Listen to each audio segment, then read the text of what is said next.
Hi everybody. Okay, welcome back to my craft room. Today we're gonna do an elf leg arrangement. And I know everybody's been looking forward to it. I mentioned it a couple days ago, or sorry, a couple lives ago when I bought the supplies for it. So I got everything ready to go and I can't wait to show you guys what we're gonna do today. Hi Connie, thanks for joining me. So happy that you're happy to be here too.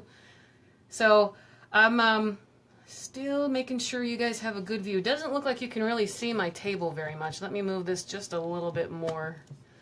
Angle it down a little bit more. You guys have more of my table. I'm going to be rearranging my craft room just because I'm pretty sure these angles aren't really all that good and I really want you guys to be able to see all the good stuff we're doing. So there's a better look at what we're doing down here. Remember these guys? These are the ones that we're going to put in these little baskets today. And I wanted to show you guys start to finish. I got some really good messages and some really nice personal messages on my Facebook page from you guys. YouTube subscribers also have been coming over to Facebook and following me, and it's been really great to see my page grow so much within the last month or so. So I got some really good feedback from you guys that you really like showing start to finish. You really like to see step by step, no cuts, no everything. So that's the best way to do this, is just sit here with you guys. And of course, I have the gift of gab, talk to you and tell you everything we're doing from start to finish. So I'm just going to pull this guy up here like normal. Make sure I have you guys down so I can see any comments that might pop up. And Jazz, finally, get to see you live. Hi, Whitney. Hi, thanks for joining me. You must be one of my YouTube subscribers. Very happy to have you with me. And of course, all my lives, except for the live I did last week, or I think it was earlier this week, I can't remember anymore, when I just showed you guys my order that I got in from Craft Outlet. That one I'm not putting on YouTube. Those are just little, you know, shoot the breeze kind of things, and that I'm not putting on YouTube. But these tutorials, you know, when I'm showing you guys start to finish, I put all that on YouTube, so you get to see it again. And you can always revert back to it if for some reason Facebook loses a live that I keep on. I don't ever plan on deleting any of them, but if Facebook loses one or you can't find it, you can always see it on YouTube, and it'll be there. If you ever wanted to start a project later on, or you just don't have like space or data room to save anything from Facebook, I leave everything on YouTube. So I appreciate all you guys sticking with me, and it's been fun, and I'm going to continue doing it because I like this. It makes me happy. So today is an little elf leg arrangement. I'm going to put these in a little basket. A lot of people you've seen, you can put these in little tiny wreaths, or they make these on a much larger scale. I have some witches' legs that are really popular for Halloween. They're like this big, and I stuck those in a Halloween wreath. There's a picture on my Facebook page of that if you guys want to see it. And also my Instagram account. And let's see who else is here. Paula. Thank you, Paula. You're awesome as well. I'm really glad to have you guys with me. So today, these little tiny mini legs, a lot of these little legs are getting real popular. I also have a little wreath kit that is a reindeer butt. It's got antlers, and then it looks like a butt with some legs on it. Is really cute. So that's obviously on a much larger scale, but these little mini ones are really good practice if maybe the larger kits kind of intimidate you. Remember, I had never done one until I did the Scarecrow kit that I showed you guys in previous, it was a Scarecrow swag. I made like his belly, like the bow and everything out of it. I'd never done that before. It turned out okay. And I want to try one on a wreath though, because a wreath, the circle, kind of is a little like, well, how am I going to do that? So I might do that one on another live or a YouTube video for the reindeer butt. It's really cute, with antlers at the top and then the butt coming out the middle. So we'll see how that goes. But today, this little small little guy, much smaller scale, and we're going to put him in this little Santa basket that I got. I got this at Michael's maybe a couple weeks ago, and I was just there this past Friday, I believe. Today is Sunday. Let's see. Today is Sunday, November 12th. So I was just there 2 days ago, like November 10th. And they still had a great deal of these at my local Michael's here where I live in Las Vegas, Nevada. They had a good deal of these. They also have little snowman one too. They're all white and they have black buttons down the middle. They were really cute. Oh, that was my phone. I did not turn. Sorry guys. Let me turn this the ringtones off. That way we're not constantly interrupted. Sorry about that. Notifications, let's do media up. Okay, sorry about that, guys. So, we're going to do the little Santa basket. They also had snowman baskets, but when I purchased these guys, I got them in two shapes. So here's a little square one, and then, my glue gun, and then they also have like a rectangle one. And I'm just using this one to hold some of my ornaments that I got at Michael's, little paw prints, little bones. These are going to come in handy for, oh, let me show you what you guys have already done. Does this look like a paw print? Oh yeah. This guy right here is going to be a holiday wreath for my friends. I have some out-of-state friends I'm going to send this to. This I did the same premise as my, if you guys can see the mouse ears behind me, right up there, the mouse ears. So I was like, you know, let's do a paw print. I've seen another Facebook designer, Nick Seasonal Decor. He did a really cute paw print one with a sign that said, you know, Dear Santa, the dog did it. Really, really cute. I'm going to put my own spin on it. And then I painted some wires. So if that's something you guys want to see, I'd be willing to do that too on a live. I could just have ideas all day long. So if you guys want to see that one, I could do that too. So when I was at Michael's around the same time, they had these already painted. And if you can see, they're already distressed. So I don't have to paint these. I don't have to sand them. Because a lot of times you'll see the ornaments that are just like the real light colored wood. And you can paint them. I'm not a painter unless, again, it's a solid color. I'm not a painter. So we paint them and then like sand them. But these were already done for you. Do you see a cute little distressing on them? Same with the dog bone. The dog bone has distressing on it. It's very cute. They were already 40% off, so I got them for $1.19. Can't be mad at that. And then I got a couple snowflakes. My sister is a snowflake fiend. She loves snowflakes. I blame it on us living and being born and raised in the desert, so we really don't know what snow is. So I got a few snowflakes. There might be a few gifts or a wreath or something in there for her with this. But again, I really liked the distress on there. So these, I all picked all this stuff up at the same time at Michael's. The elf legs that we're going to use, and then these two baskets. Today I'm going to use the square one. I'm going to keep it really small and simple. I didn't get the snowman basket just because I got this snowman hat. This little basket here, I got all this extra stuff inside of it. But do you see that the bottom of the hat is the basket? I'm going to change this up a little bit. That came with it, but you guys can peek in here too. This is the smallest one they had, and that's a pretty decent size inside. And this also would, I mean, we can do the exact same thing we're going to do today with these elf legs, where you can put your styrofoam inside this Santa hat or this snowman hat. And then I got this pick at Michael's. It's got a little bit of iridescent on there. Do you see those? That's got those little clear beads on it. Kind of looks like ice or snow. It's very pretty. I'm going to use these today. I got these at Joann's. I got these at Hobby Lobby, but I got these last year. I got these at Michael's. Just little berry picks. Anything you can get in those little bins. Minimal dollars. These were all clearance, not clearance, sorry. They were on sale 40% off. So I got these for $2.39 each. These would look really cute in there. You know, just anything you think you can stick in there. And then, of course, florals. Now, I'm having a problem this year with Christmas floral. I've seen a lot of poinsettias, but not so much has been happening with any of the extra stuff. And I don't know if maybe it's still too early, but I'm going to go ahead and say, no, it's definitely not too early, because all this, you know, Christmas started coming out in August. And if you know, right now, as this is being filmed, we're live, it's 2 weeks away from Thanksgiving. So I don't see how they're going to bring out much more new inventory or anything, but today I'm going to probably not use any floral, but I have some old pieces that I used to use in my own decor for my living room in my house for Christmas to see. I have these really tiny little poinsettias I'm going to try to use in here. But I'm just going to get started and show you guys exactly what I plan to do, because I'm going to actually, hopefully it works out, I'm going to kind of rip this thing apart right here. So I'm going to use the green feet, because I got a predominantly red basket. So I'm going to use the green feet today. And then I bought a red set too, just because they were cute and on sale. But those will be used for definitely another day, not a problem. So I got a good set here. And I dug through that bin too to make sure I had these cute little curls. Some of the boots Some of the little feet were kind of a little messed up, and there's no wire in here. So this is just how they were made from the manufacturer, all stuffed. So I dug through to make sure I had a really cute set. Of course, they're not identical. They're not going to be perfect, but that's okay. So let's see. Barbie's on. Hi, Barbie from South Carolina. Thank you for joining me. I'm very happy to have you. And let's see.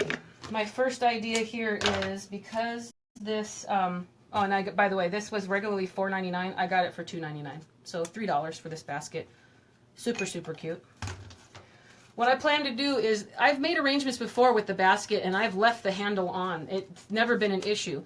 This particular time, I'm going to take this handle off. And I don't know how that's going to work out. There might be some splintering or anything like that, but whatever we've got left over, I can either paint it red with some paint. I've got some markers over here. I don't think I'm going to have an issue, but I'm going to try to snip this guy off here with my wire cutters, because in order for me to get this block of styrofoam in, and this block I cut from my own larger block. I have a heated wire tool that I did out in the garage. Last time I cut that over here in another room, and it was, oh, the smell was like for days. It was bad. And let's see. Hi, Cindy. Hi, Johnny. Thank you guys for joining me. Alabama and Oklahoma.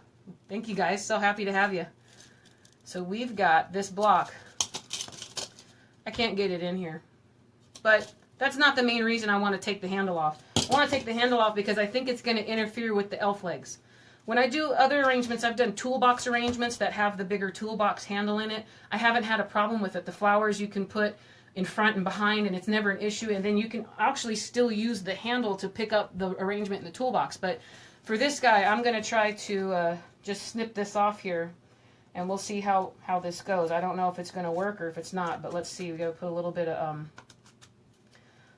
of extra oomph in it. See if I can get this to work. Yeah. And that snapped pretty easily. I thought it would. You know, these things aren't really made with like heavy duty wood or anything. So I'm just really pinching here with my hands, and I'm kind of moving left and right, and it pops right. That's actually pretty cool. So one of those things where you don't know how it's going to work out. Cut off pretty straight. I have some really big wire cutters. I got these at Joann's earlier this year. I believe they were $20, but I used one of those magic coupons on your app, and I got them 40% off. I'm sure you can get some pretty nifty ones at the hardware stores or anything else like that, but these have been working great for me. They're still extremely sharp. So that's a pretty long, and they're pretty big and beefy. Previous to that, I bought these at Michael's. They weren't that good. They had a spring in them. They fell out. These are still, I still use them as a good tool, but they're not that big. And then these guys, I've had these guys. These guys I've had for probably 10, 11, 15 years. They're just, I use them more for the plier section, and then this piece here that's spring loaded, it doesn't come, I mean, it'll come apart, and then I just put it, I mean, it pops out because it's just a little lit. But this guy was, see the in between, right here in the center, right there. That's where the wire cutter is. So you can't really get you can't really get bigger things with it, like the really thick floral stems. Can't do that. These guys cut that whole piece. That whole piece fit right in here. You see how big that is? It perfectly fit in there. So that actually, I'm very happy with that. So now this is what we got. Now that's the top of it. You got two pieces here that you can see are the wood color. If it really bothers you, which, I mean, I'm kind of a, I don't want to use the word perfectionist. I just like things to look a certain way. I could get some acrylic paint and just dab over that. But I'm pretty sure that the stuff we're going to use today, the greenery and everything else like that, I'm going to cover it up. And if for some reason I don't, I got a red marker over here somewhere, a Sharpie or something like that I could possibly see, just to kind of take the brightness off. But I have a feeling after we put all this together, you're not going to notice. So now I got my little basket. Don't need this anymore, although you guys know I'm going to save it. And let's see if I cut this thing good enough. Check that out.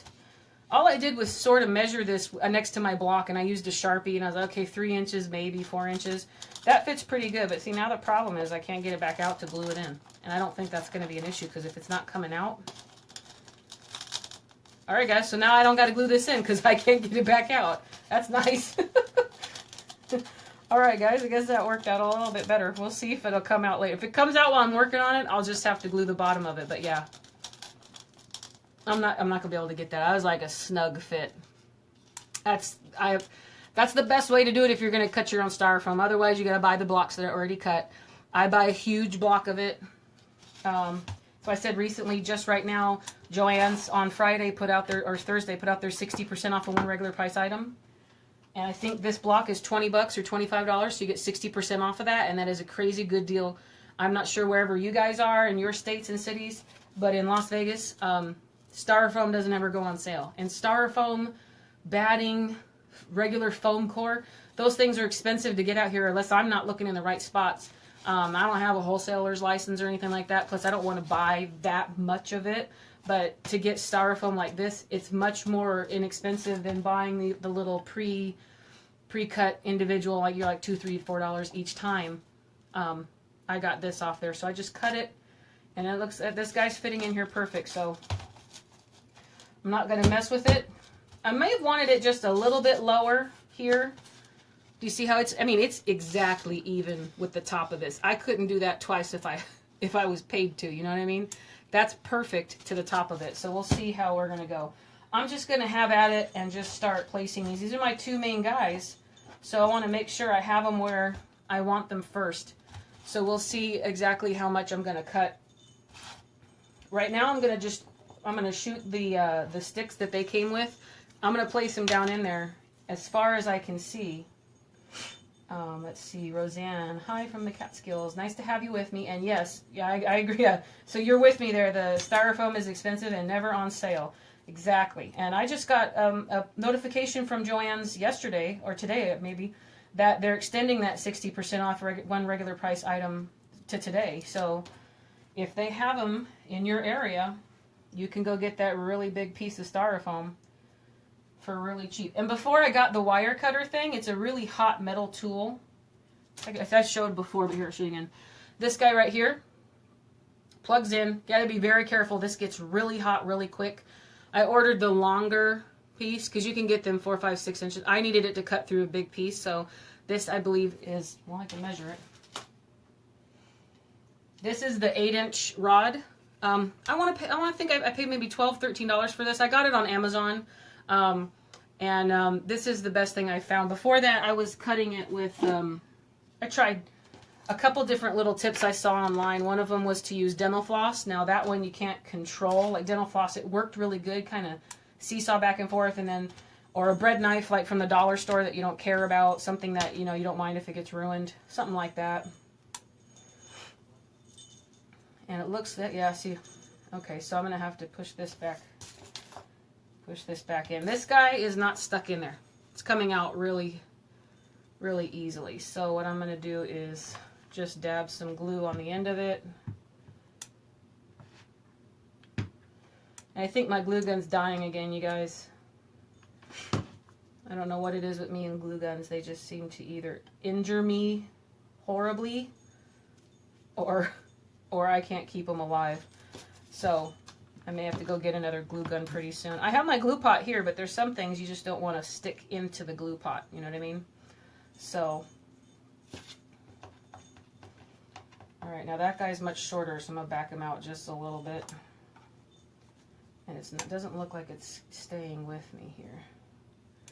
All right, so I'm going to put glue down here. Now, worst case scenario, if like you see a bunch of glue and it bothers you, hold on real quick, let me get this off the end of my glue gun.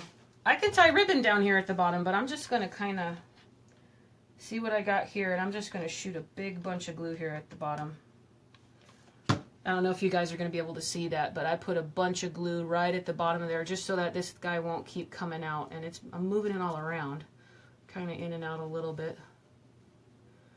So once that hardens, just making sure that it's the same length here. Now I knew this was loose when I bought it, but I still bought it because remember I was telling you guys before, I was digging through the bins to make sure I got these little feet. These little boots looked really cute. They had a good curve on them. The bells weren't loose. So yeah, I'm that person at the store that will have 40 or whatever, the whole bin pulled out, and I got them lined up on my cart on top of my purse looking at them. That's me. I'm guilty of that. I'm the one that walks the aisle. I apologize. I definitely move out of the way, but yeah, I'm that person. I do that. So got it back in, got it glued. Now they're even. So I'm still going to let that dry a little bit. And I'm just going to find the front of my basket. Always make sure if you got something that's only one-sided, make sure you got the front of your basket. I've done that before. And sometimes you can't take it back. So I'm just going to put this guy here. And I want him to kind of come out at an angle. Now see, that seems a little too tall for me. I mean, we're going to put some stuff in here, but I don't know that we're going to put that much to make it this tall to weigh it down. But let me take a peek and see with this guy if I'm going to cut. I'm probably going to cut maybe a ½ inch off. Let's see.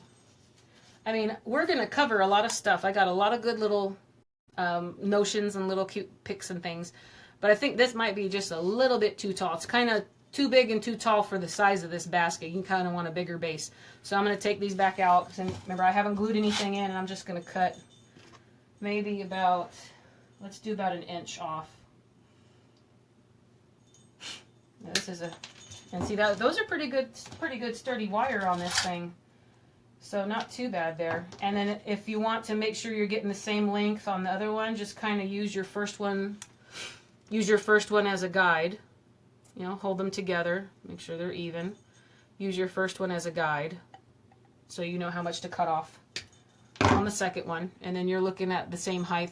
If you know, you want to make sure you don't get one a little bit taller than the other. For these, you kind of probably do want to stick with it, make sure you don't get one taller than the other. Now that, all I did, yeah, see, that's better. I took 1 inch off. So if you guys see here, I just took 1 inch off the bottom. It looks so cute the way it is already, isn't it? It just makes you, I just can't help it. I start laughing when I'm making some of these things. That's just super cute with the Santa belly, the little Santa basket with these. Anyhow, I'm self-entertained, can you guys tell? So what I'm going to do here is, one of these was twisted. Okay, so I'm going to commit to these, and I'm just going to glue them in. So let's see what we got going. I'm going to try my glue pot here. Okay, that's a little bit okay, but let's see if this glue isn't hot enough. I'll have to turn my glue pot up.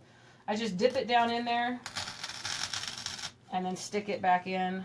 That worked out okay. I'm going to turn my glue pot up just a little bit. If you guys have a glue pot, you ever have that instance where your glue is just not warm enough, but then you turn it up a little bit too high and it starts to smoke? I'm pretty sure that's not good for it, but haven't seen anything bad happen. I know one time my glue had turned brown, so I chucked it all, and then someone else I'd read somewhere that said that was normal, so I just put a little dab on the bottom, and now I'm going to put this right back in that other hole. So now these guys are where they're at. They're going to stay there. They've been glued in.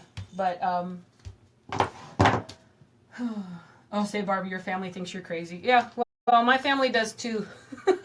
That's part of it. I was like, yeah, you're self-entertained. Don't worry about her. She's laughing in there. Yeah, she's doing crafts. She'll be fine. As far as my glue pot goes, I've just been concerned that I'm going to, like, burn something. But the glue itself, once it gets hot again, it's got a light, like after, it doesn't look clear like the glue sticks once it hardens back up. In the glue pot, it'll turn a white color, or, you know, once it's hardened, but I have like a little bit of brown in there, so I'm thinking I probably burnt my glue a little bit, but when I get it hot again, it turns completely clear, and we're all good. Let me see if I could push this down so you guys can see here underneath me. Nope, that's as far as it will go. Now, I bought this new tripod because one of my last lives a while back, the cord had got messed up, and my phone fell into my glue pot. Yes, very scary. And so I got this pretty nice little tripod, more professional grade. So that can't happen anymore. So I guess this is as far down as I can give you guys a view. But right below you here is a little mini glue pot. And when that thing is hot and heated right back up, that glue is clear and pretty and bubbly. And there's nothing that you can really do to it that'll change it. So now my idea here was I just wanted to kind of place a few things around it. I'm going to put a very small bow. This bow is not going to be involved at all. It's going to be just a few loops. And then I thought I'm going to definitely put some greenery in it, but some of these greeneries are just a little bit too dark, and I wanted to keep it, well, you know, bright and fun with these light colors here we have. So I got these picks at Hobby Lobby. They have like lime green in them. So they're the lime green, red and white. And then these guys I mentioned before earlier, I got these at Hobby Lobby last year, from Christmas last year. So I don't know if they have them this year. I wasn't paying attention when I was there, so I don't know if they have these. But these I got this year. They have these. They have lots of these this year. This stuff is also Hobby Lobby. And obviously it's a much bigger scale, so I don't want to use something so large. Plus, I mean, you can cut these in half and stick them in there. But remember, still don't have a pick machine. That's one of those, it's a couple $100. So it's a big purchase for my little small side business here that I'm still growing and getting into some things. I just got a logo, so you guys will see that pretty soon. I hope to have that up on my Facebook page soon. I'm working on a website, so the pick machine hasn't happened yet. But what I'm going to do is I'm going to take some pieces of an old garland. You know, these old evergreen garlands. This is an old 9-foot garland. I got this guy on clearance a couple years ago. No, normally like $5 or $6 at Michael's. And I think I got it for 80 or 90% off. My purpose for this was to use it as to piece into other things. So what I've done is, you could see I've cut all the pieces off of this. This is much more inexpensive. Now remember, $5.99, and I got it for 80% off a couple years ago. We're not going to use it for its intended purpose. I'm going to take my wire cutters and cut these pieces off, and I'm going to show you guys this awesome thing I figured out, I think just a couple days ago. I've been making those little small mouse wreaths. I had an order for them, and then I have a lady that wants 4 or 5 of them as presents for her family and her clients. Remember, they're not that mouse. They're not a creature was stirring mouse wreaths. I have little mini ones, and I thought, you know, I need something smaller. So I just cut these little pieces off of here, and I'll show you exactly what I mean. These bigger pieces I bought at Hobby Lobby, they're more finished, right? So I've noticed recently, maybe it's not recent, maybe it's just that I've been paying attention more, or I paid attention less, who knows. But recently, a lot of these finished pieces, when you buy picks and such, the evergreen stuff has, let me just cut one more off. We'll see. If I need more, I'll cut more. But this guy's a little unruly. I normally keep it in a bag, but I didn't want you guys to have to listen to me struggle with that bag. So I just literally cut all the pieces off of the garland, and this is what we have. So it looks a little scraggly. It looks a little unfinished. That's okay, because, let me show you here. These picks here, do you see how they kind of come to a point? Each one looks a little finished. Do you see that? They look a little pointy or diamond. Not diamond, but I'm at a loss for words. But can you guys tell how they kind of come finished up to, they slowly come into a shorter, they look like it would naturally grow, right? So what I did was, I just took the end of it. Now I cut it off on this end, so this is going to be crazy looking, but then that's supposed to be the end piece. I'm going to take my scissors and literally cut at a diagonal, and it's a bit messy. I cut at a diagonal on each side. Now this isn't going to look as nice, but after I did this to a few of them, there's a little, see that little tiny stray piece right here? Again, these are all, it's just little tiny things that don't really make a difference. See now? Doesn't look so crazy. So again, it's just the little pieces you can cut off that look a little scraggly. Again, you can get this stuff at the dollar store. I'm sure they have wreaths and garlands and stuff there. You guys let me know. I haven't been tapered, Kelly. Thank you. Perfect. That is exactly what I meant, tapered. Yes, the little picks and things, they look a little scraggly. And then I cut just a diagonal on each side. You see there? It adds that little piece. And then you don't have to buy these guys. Plus, I mean, this is too big for the project we're working on now. But if you think about it in the bigger scheme of things, this was $5.99 regular price. 40% off, I got it for $2.99. Now still, $3 for one of these is not going to be big enough to do a much larger project. But $5.99 for the 9-foot, that's a 9-foot garland. I don't know how many ends are on it, but a 9-foot garland that I got last year when everything went 80% off. I purposely bought 2 of them so I knew I could cut them apart. And I didn't even think about this until recently. It was just, let me take these ends and I cut them into a taper. So they're not as pretty as that biggest one, but you're adding just a little bit more into it that makes it look really nice. So that's all I've been doing, is just taking these guys and kind of tapering it myself. And nothing says, you know, and it's also, if you mess it up, just cut it off. If you cut one a little bit too short on one side, then cut that piece off there and start over. I've cut these things as small as maybe about that big, and I've used them as filler to hold bows up. So if you've got like a really big bow and you've got some empty spaces in it you can see through, cut that piece off and just glue it in there, and it will hold your bow up. And if for some reason someone's really digging in your project to see the mechanics, to see the behind the scenes, they're not going to see anything other than another little piece of evergreen. So these little guys are really good fillers, and now I've got the good size that I want, because I don't want a crazy amount popping out from underneath here. So I'm just going to probably make these holes myself. And then the best part is after I glue these guys in, I'm going to stick a bunch of berries and things around it. I'm going to stick a bunch of little berries and picks and things around it, and basically we're just filling it in so you can't see the styrofoam anymore. I'm not doing any moss or anything down at the bottom. I haven't ever done that really. I just usually want my piece to be full enough to where you don't have to worry about seeing any of that behind the scenes or the moss or whatever. So I'm just cutting all these guys to a point and just kind of giving them a small little haircut. Just a little unruly end on them, and now they're going to be just a little bit more finished.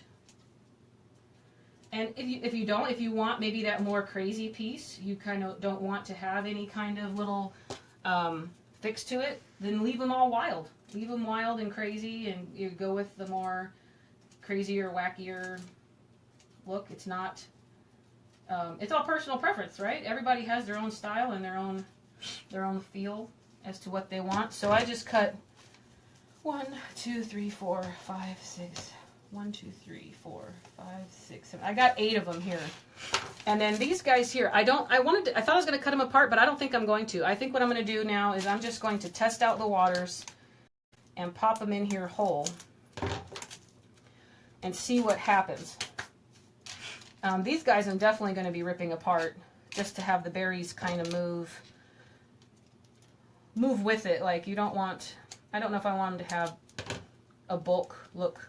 I'm probably just going to pull them apart and stick them down in, just because also I don't really want things to come up too high and cover up the legs. I want a lot of the legs to show. They're extremely cute.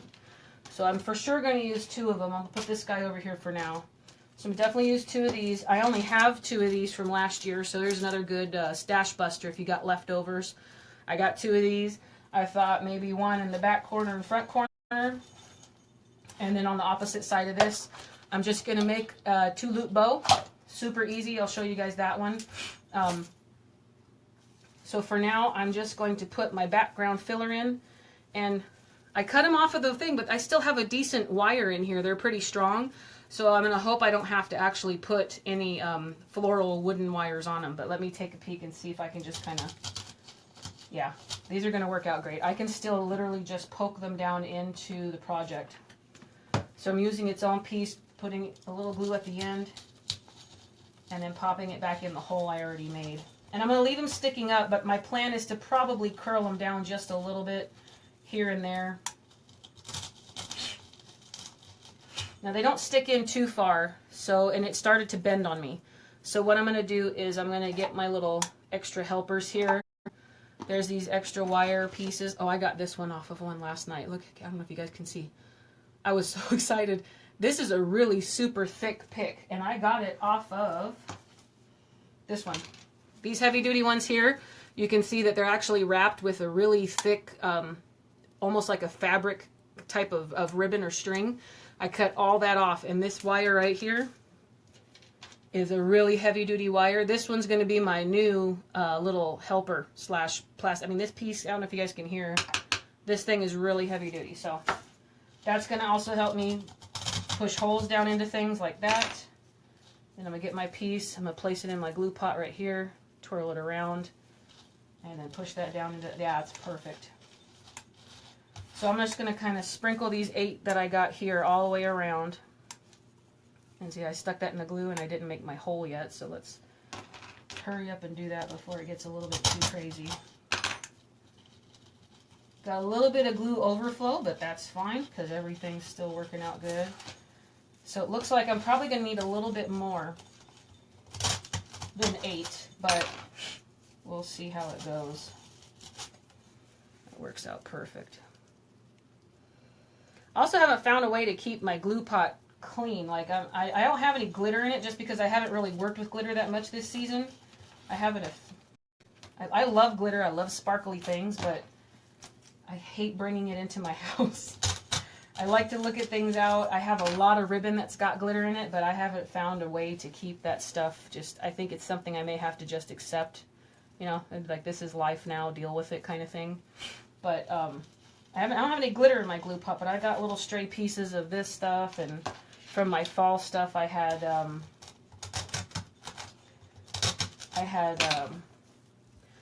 like little pieces of the grapevine, little pieces of what else was there? Little pieces of raffia, stuff like that. So let's see here. Stick a bunch of this stuff down in there.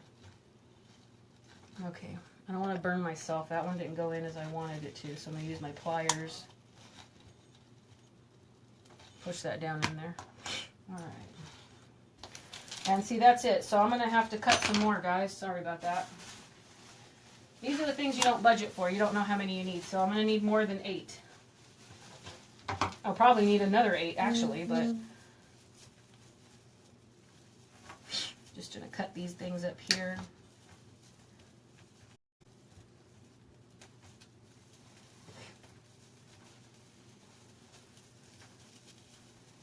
So half the time when I go shopping, I'll look to see if I really like something, or even if I don't like it, I'll still pick it up and look at it and say, hey, you know, can I pull this apart? Can I rip this apart? Can I use it as pieces instead of actually just keeping it whole? I'm sure you guys do that too. You'll look at something and say, you know, I can completely change this and make this look way different, and nobody would ever know that I got it at the Dollar Tree, or that I got it at Walmart, or that I got it at certain places. But I was at the grocery store yesterday, and they'd already put out their Christmas decorations, and my husband was laughing at me because I was over looking at meat, and I was getting ready to grab their little centerpiece and fix the bow on it because it was driving me. It was literally crushed flat, and they put it out like that. And I know some people don't look at that stuff, but they can't. Like, I know a lot of people, and then I'm sure the people that put that out, they don't, you know, they got other stuff to do. They've got their regular jobs and whatever they're supposed to be doing for that day. But man, that piece that they put out for their own decorations, I was at just a regular grocery store out here in Las Vegas, just one of the big chains, and I'm guaranteeing you that all of their stores probably bought these decorations in bulk. When they got them in the boxes, they just opened the boxes and threw them out. And then there was different decorations in the bakery department, and there's different decorations all over the place. But let's see. Oh, sorry, Susan, you got to go. That's okay, Susan. I'll have it up on YouTube for you. So if you're watching this again, you'll watch the playback. I'm happy to have you there, too. It's never a problem. I know my schedule doesn't work with everybody else's. That's the best part about Facebook and YouTube. You guys can watch it whenever you're ready, whenever you want.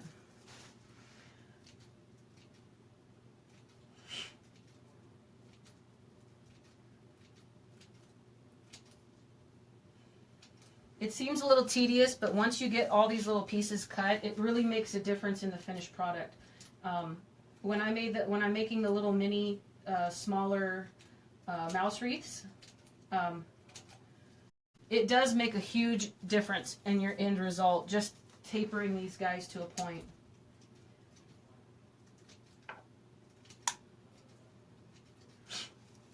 Any of you guys ever have the Do you guys ever have that when you go out places where you see their decorations at grocery stores or restaurants or whatever, and you kind of ask them, hey, do you want me to help you with that? I could fix that so that... Sometimes my husband laughs at me because he'll just catch me doing it. He's like, what are you doing? I'll go, I'm fixing their decorations. I'm helping them. I can't stand here and watch and just look at it. It drives me crazy. I had some stuff like that at work. They put decorations up last year, and I was like, there's no way I can walk past this going to my desk every single day without fixing that bow. I have to fix that bow. So anybody else guilty of that? Because I'm definitely done that. And I only do that at company. I'm not going to do that at somebody's house because that's rude. I got friends that say, hey, you know, I only decorate, you know, I'm not like you. And I was like, well, you know, that's no problem. Everybody's different. They're like, well, if you come over, you're not going to love. Like, I love everything. Look, if you're my friend and you're my buddy and we're coming to each other's houses, I don't judge. It's not a problem. But when I'm at the grocery store and I know that the poor, you know, 16-year-old that's working there just to, you know, earn some money while in high school, they don't care really. They were told put out decorations. They're going to put out the decorations. That I don't think is pretty bad. What do you guys think? I'm going to fix it. And then maybe later on that person's going to get a few little kudos. Hey, you did a good job. I'm like, I didn't do that.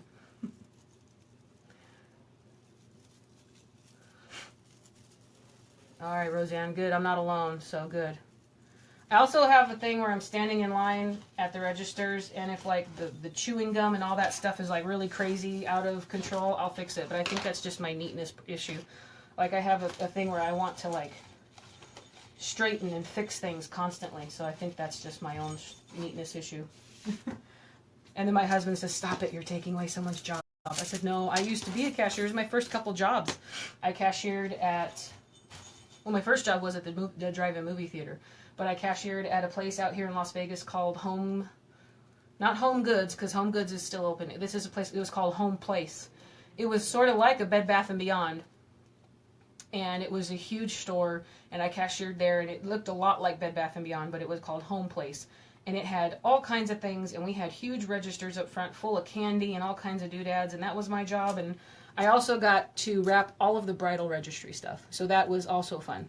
Cashiering, you all get jobs you got to do when you're a teenager, but wrapping all the bridal registry presents, I think the only person that worked there that loved wrapping the gifts. It was so much fun. I love doing that too.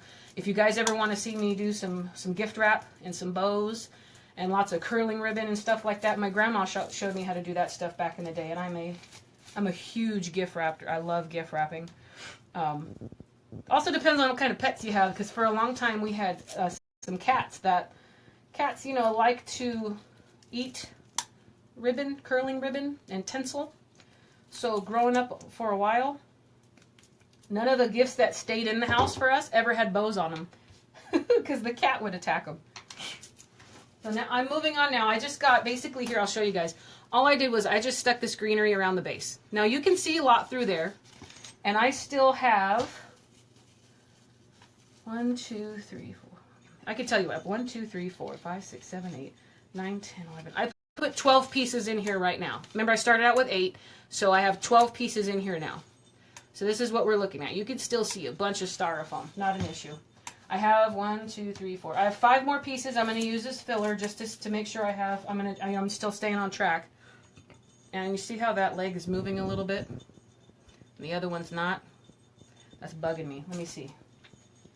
Because that's the one I did not glue. So what I'm going to do is, before I go any further, I'm going to shoot a lot of glue on the end piece of this just to keep this one in place. I'm going to hold it upside down for a little bit. I got to let gravity work on this one. I don't want it to twirl. You know, if it gets bumped on the table or whatever, if we could pick it up. And even when you go to store this stuff and you place it in your bins or your Christmas bins or wherever you go to store it, it'll just be a little bit more secure, keep it from really moving. I want to make sure it doesn't twist too much, but the twisting on that one, it wasn't loose on the stick. It's just, as far as going up and down, And you never know, if someone comes over, they want to look at your arrangement, they might pick it up by one of the legs.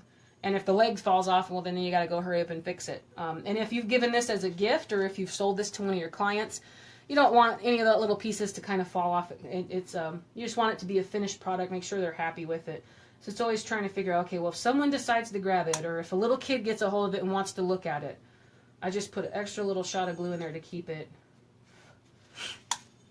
Okay, that's good. Let's see if that worked. And it doesn't look like it worked very well. Pull it up a little bit. Pull it off just a little bit, and I'm going to put glue on the stick part under here. And I'm going to push it right back down. And then we'll see if that works. Otherwise, I may have to try to figure something else out to keep this guy from twirling. Because this guy's... I'll see, it twirls a little bit, but not when you're moving. Like, see, that one's moving a lot. I may have to figure something else out, guys. Because that's going to bug me a little bit. So moving on, after I put these little pieces in just for preliminary, I want to see, I kind of bent them down just a little bit. Oh, Donna, leave him one leg to run with. That's true. I think it's over for this guy. But that's good. That's a good one. Thanks. Yeah, it's over with. I cut about half of the stick off on this one. I don't need it to go all the way down to the bottom. So I cut half of the pick off. So, I mean, all these picks are different sizes. I can tell you right now, there's only 2 inches left on the bottom of this one. And I'm going to stick it right back in here on this corner. Right back behind here. And since this is kind of a little sensitive, I'm going to push it down like that. Yeah. And it actually is a pretty good filler. So if I had more than 2 of these, it would probably have worked out really good. So I made the hole with the guy already, so that way I'm not waiting for the glue, because sometimes the glue, I've had experiences where I've got this thing all hot and glued up, and then I can't get the actual pick to make the hole in the styrofoam. So I've got my hole already, I've got the glue on it, and I just stuck this in the back corner. So you see how we're starting to fill in bigger chunks. I'm going to take these guys, you're going to see these poking out here and there. You're really just looking for stuff to fill in, not cover up too much of the legs. And I'm going to put another one up here on the front right corner. So again, I'm just going to take my eyes, guess, and leave about 2 inches off the bottom of that. So just with your wire cutters, cut off about 2 inches, or leave 2 inches. I don't need it to absolutely be all the way down in the styrofoam. I cut a really big piece of styrofoam, remember, because I didn't glue this guy in. It's in there really snug. So this one I kind of put off to the right side, because I'm going to put a bow on this side. And I don't want the bow to cover up too much of this buckle down here. This buckle's really cute. So I'm going to put this more on the right side. And when I think I have a loose styrofoam ball.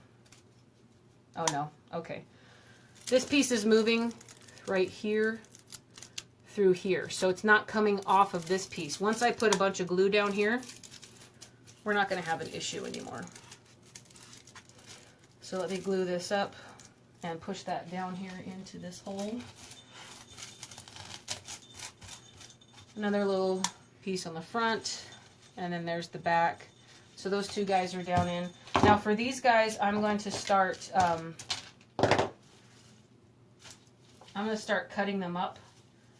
And I also thought about adding different kinds of greenery into it. I just don't have anything that's too... I wanted something smaller.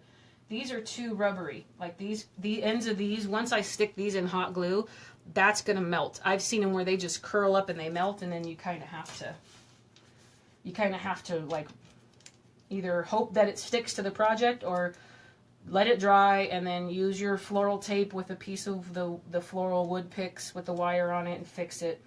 That's also where a pick machine would come in really handy.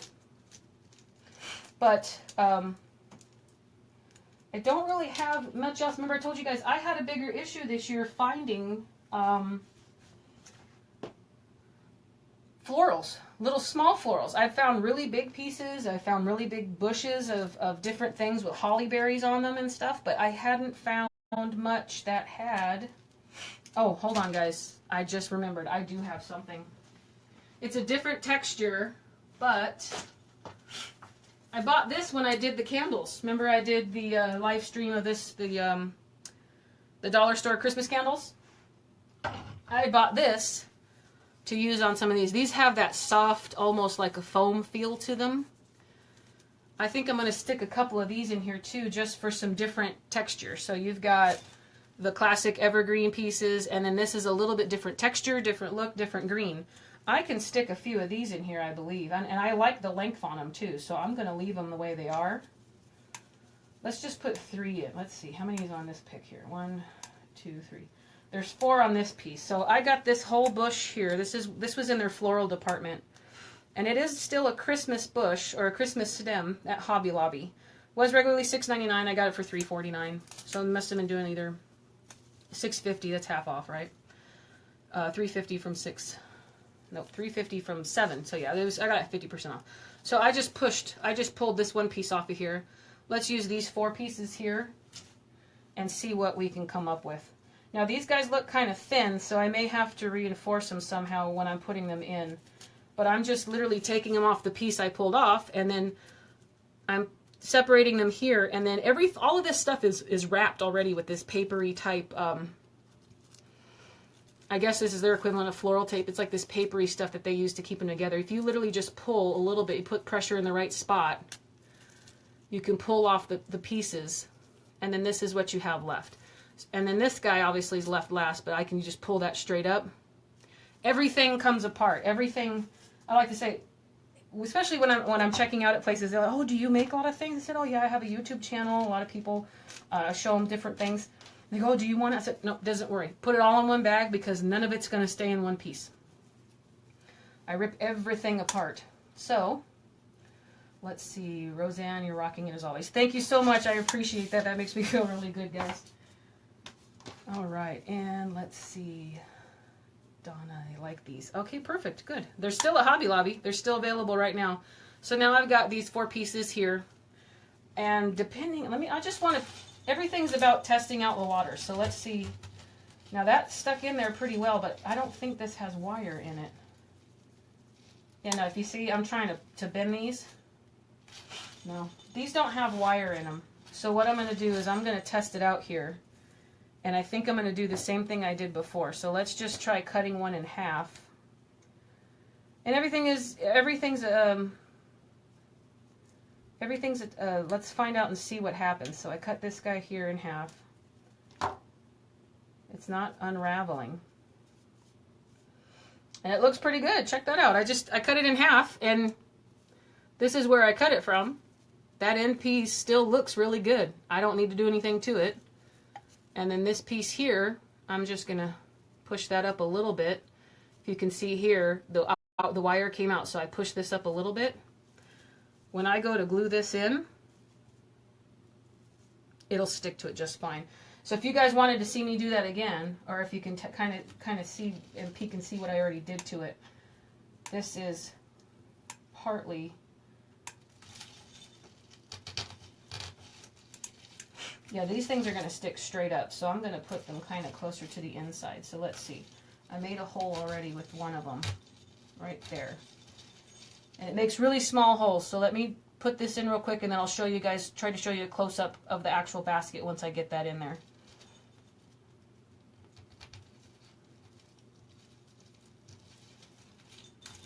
Okay, so I stuck that right here in the front corner. Here he is sticking out. And I don't think you can see in there too well, right down in here. This is the piece that I cut. This is the original at the top of it. It was moving around at the bottom, but since I put glue on the bottom of it and I stuck that right in there. Is that good? I don't know if you guys can even tell. That's kind of where I stuck it. And it's gonna take its own shape because this isn't the kind of stuff that moves. You know, it doesn't have any wire in it. And of course, I didn't know that when I bought it, but whatever. You know, it is what it is. It works. I got this one here. And this stuff also would be another perfect example for a pick machine. So I'm going to have to make sure. My husband watches all these live streams later. He's going to get the hint. I've said this like a couple times in a couple other ones. So you guys will know once I have my unboxing my pick machine video that all this stuff worked, and maybe I'll get one for Christmas. And see, that didn't work out for me, so I'm letting that glue kind of cool off. I'm going to pull some of it off there. I'm going to have to cut this a little bit shorter. It just bent. As soon as I tried to push it back, even though I already made a hole in there, it just bent and it didn't work. So that's part of this, part of the stuff you guys want to see, right? You want to see the stuff that doesn't work out, the fails, the things that you're the issues we're all going to run into. That's some of the stuff that I like to see also. It's probably why I don't mind doing these start to finish things, because I've made many projects that I've seen other people make on Facebook and YouTube that I've come across an issue and I just rewind, rewatch, and I just can't see certain angles or how they're doing certain things, and I'm like, well, I don't know if I'm repeating it correctly, so I haven't had an issue yet as far as not being able to help someone. I've had a few people private message my page and I've been able to help them, and I really appreciate that you guys are coming to me for advice. I've just been doing crafts, and I thought why not put some of these videos online. I've gotten a lot of help from other people, and especially since we have the technology and the ability to do it, let's just all share. I also like the fact that so many people are exactly like me.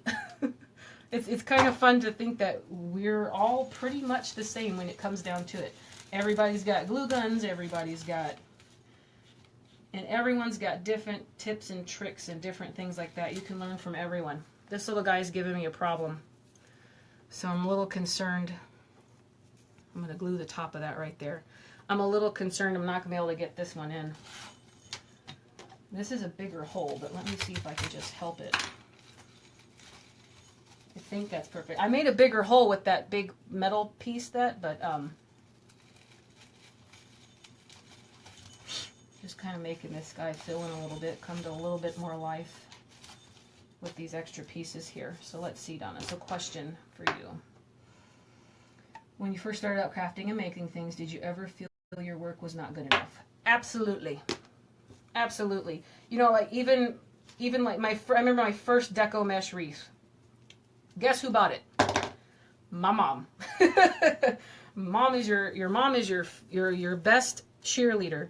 So, of course, she loved it, but artists, and no matter what you're doing, like artists who paint, artists who throw pottery, or woodworkers, or anything else like that, you grow and you get experience and you learn new techniques, so everything changes with time. But you can go back, I go back and I'll look at some of my earlier stuff and even pictures from other holidays of decorations and things I've done, and I think, wow. When I first started doing that, I really thought I knew what I was doing. But even at the same time, if it makes you happy, it doesn't matter what everyone else says about it. And then also, there's things that I still make today that I think aren't cute. I was like, I don't like them. I don't think they're cute. Someone else loves them. Someone else, it's their taste. It's their preference. They like it. They want to purchase it from you, or they just want, like, and then, oh, I'll give it to you. And I'm like, no, I want to buy it from you. I'm like, well, I'm flattered, but I hate it. But I still to this day think a lot of the stuff, once I'm finished, I'm like, does that look okay, or is it really pretty? I think I can tell you with absolute confidence, the only thing that I am absolutely overjoyed and in love with right now is the cornucopia I made. I have that out in my living room, and I see it every day that I come home from work, or I come home from the grocery store, wherever. It's right by my door in my living room, right when I walk in, and I can sit whenever, if I'm watching TV or eating dinner, and I can sit down and I can look at it. It makes me so happy because it's so gorgeous. And it was a fluke that it even turned out, because I just collected all that stuff and threw it all together with you guys. And I'm sure there's still a lot more techniques and a lot more things I can learn, but I absolutely love that. And then every once in a while, I think, well, maybe my mesh skills for mesh wreathing, they're not that good. And then you see other people and other artists, other Facebook Lives, where their stuff is just absolutely gorgeous. I think it's normal. I think everybody has that. I mean, everyone also says, you know, the best way to judge it is that you're your own worst critic. So try to find somebody with an an unbiased opinion. You know what I'm saying? My husband's really great. If he thinks something doesn't look right, he'll tell me. Now, my husband is also colorblind. So that's part of the trick where, okay, like, can you tell that this is this color and this color? And he'll say, no, I can't. So sometimes I can't really ask him. I mean, he'll tell me if he thinks something looks really pretty or if it doesn't look pretty to him. And especially since he's not a decorative person, he's your average, you know, computer techie. He's just a computer tech kind of guy. He's just straightforward. Like, he is not a decorator. He inherited all that stuff when he married me. But I'm pretty sure we're all like that, right, guys? Everything that you make yourself, you think, well, it could have been a little bit better.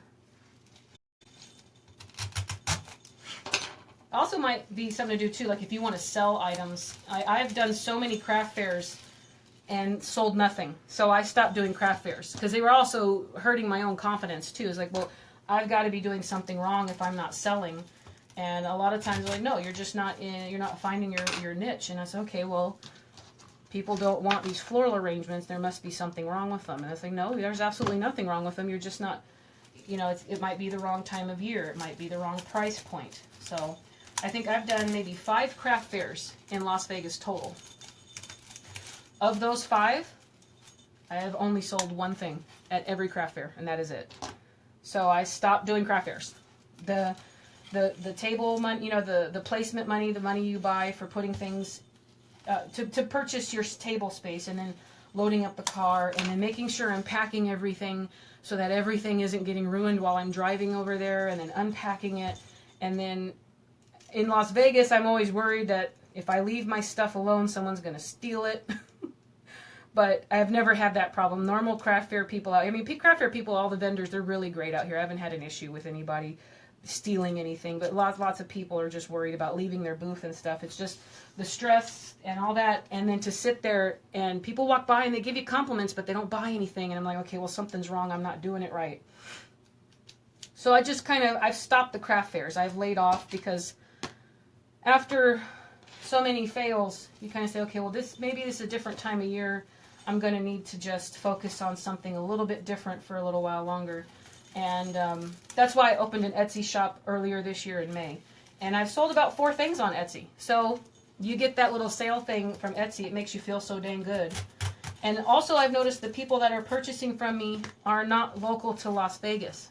So I don't know if maybe it's a West Coast thing. I've never lived anywhere else, guys. I was born and raised here in this city, so I don't know anything else but here. And a lot of people tell me, you know, Midwest and East Coast, there's a huge community out there. Everyone's really supportive, and people here are supportive too. But I've had a lot of people tell me that have come from other states that, you know,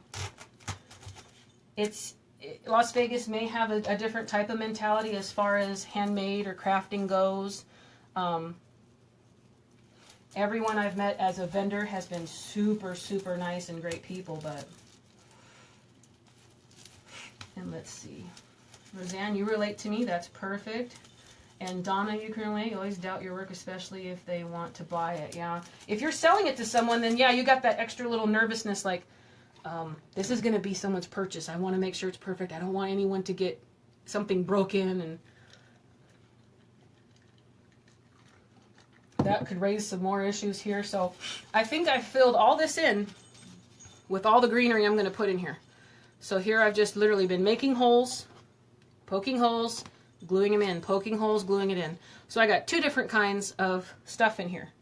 Greenery stuff, yeah, like that, guys, helps you. So I've got the pieces I cut off of that evergreen garland, and then the one little piece that I pulled off of here. That's not that much, you guys. This right here has got 3 stems on it. So 3 stems for $3.49. Should have been about $1 something each. That's kind of a little pricey. But in the bigger scheme of things, I cut each one of those pieces in half and stuck them in here just to give it a little bit more, texture. You just want to get a little bit more, at least 2 different kinds of greens. So that guy's all full. So now the best part is I'm going to make the bow first, and then I'm going to cut these guys up and stick those in, and I think we're done. I'm going to ask your opinion before I'm finished, though, just to make sure if you guys think I should add anything else. And then I'll show you here. So So let's see, let me check this while I'm pulling out my ribbon here. Let's see. And Rosanna, let's see, there are plenty of people doing the mesh wreaths, so it doesn't have to be your specialty. Well, yeah, I agree. And there's a gentleman on Facebook named Damon Oates. His mesh wreaths are beautiful. Absolutely beautiful. His bows are beautiful. He's the reason I bought a pro bow. You can do some amazing stuff with those pro bows by the hand, which I did one video, just the unboxing in my first attempt. I'm going to do another one because I have a really pretty reindeer head wreath type thing. You know, the thing with the reindeer and the antlers that's real popular. It's like a navy blue type theme. I'm going to use that pro bow, and I'm going to get you guys a good angle of the pro bow coming down. I'm going to use that to make a bow, but it's going to be an evergreen wreath. It's not going to be a mesh wreath. You guys can see here. Let me kind of pan to the right. This entire, oh, you're going to see some of my mess. This entire piece here, that's all mesh. I'm so guilty of purchasing so much mesh. I have a few mesh wreaths, and I find that when I make them for myself, and I take a really long time, you guys, some of the people think these Facebook Lives are really long. You should see the time it takes me to make a mesh wreath. I want to make it perfect. The mesh, I love it. It's pretty. I just feel like I need more work. I need more practice on it before I start to make a lot of them, which is also probably why I'm hesitant to do a wreath kit, because the next wreath kit with the reindeer butt should be a mesh wreath. I think those were mostly designed for those.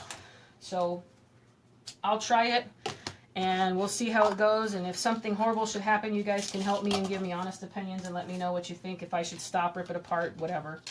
But that's probably the best way. The best way for me to do it is have you guys help me. And then said, Roseanne says, no, live in upstate New York. So upstate New York, they do the same thing. There's just not really big crafting community up there. Or at least there are vendors and people who sell, but not many people with the purchasing state of mind. That's why I said maybe I should just keep to online, because there are people out of state that are going to absolutely love your stuff. They must not be local to your area.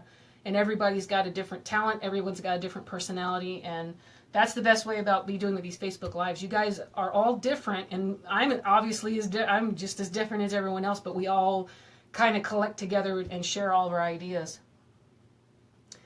And it says, you have a craft show next weekend, Barbie. Cool. First one I've done since moving back to South Carolina from Florida. And now the Carolinas, I thought, are great for craft communities. So let me know how that goes. I'm really excited for you. See if the first show goes really well. Plus, this time of year, isn't this like the perfect time of year to do that stuff? I heard everyone's like having a crazy good time.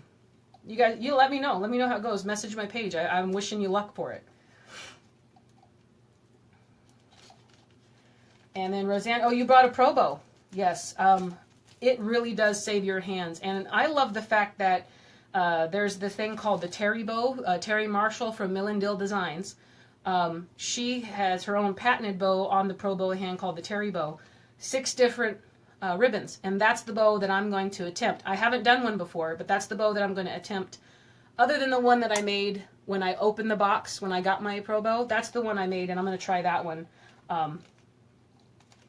when I do that next. And it's going to be super cute. So you'll see the pro bow. I'm going to do the bow first, and then I'll build the wreath right after that. And it only has about 4 or 5 things I'm going to throw into it. I got some really pretty gold antlers. Let's see. I'm keeping this one low.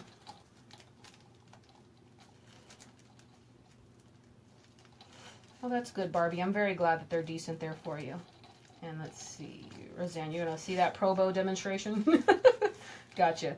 All I did was a 2-loop bow here. So I'm going to undo it, because again, once you got it here, it's okay to let it go. If you get a hand cramp or you drop it, I keep little wooden chip clips nearby, because if you ever need to set your project down, just stick that there in the chip clip and then drop it, and you're good to go, and you can start working on your other pieces of ribbon. But I'm just going to undo it real quick, because worst case scenario, you're never finished. I mean, look, you've got your pinch marks in your ribbon. So I'm grabbing it here first. I just guesstimate how long I want this. This is a smaller piece, so I don't want the ribbon to hang down too far. I don't want it to overdo. I don't want it to be huge and poofy, even though I love that, and it might still end up a little bit too big, but I just kind of pinch where I guess the first piece would look good. That's the first tail.